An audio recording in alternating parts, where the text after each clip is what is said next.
Here are my two touchdown score picks for Jets 49ers, brought to you by the Action Network app. And my first pick, I'm going to go with George Kittle. I grabbed his touchdown odds at plus 200. Now, facing this defense, this might be the only Niners pass catcher I could trust in this one. The Jets' pass defense last year was stingy as F to wide receivers last season. Only 5 touchdowns allowed. That was first in the NFL. They also run a ton of man coverage.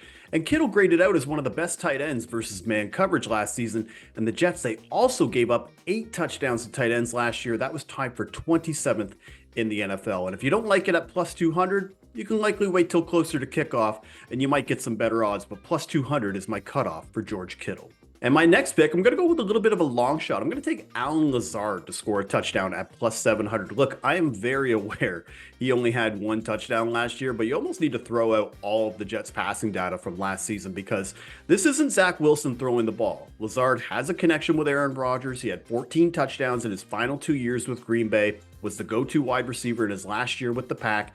All reports out of Jets training camp is Lazard is looking back to form. I think there's going to be so much attention on wide receiver Garrett Wilson and running back Breece Hall that Lazard will probably get a few red zone looks as a result. So at plus 700, this is my favorite long shot touchdown bet of the game. So those are my 2 picks. We're going with Allen Lazard and George Kittle, both tracked at the Action Network app.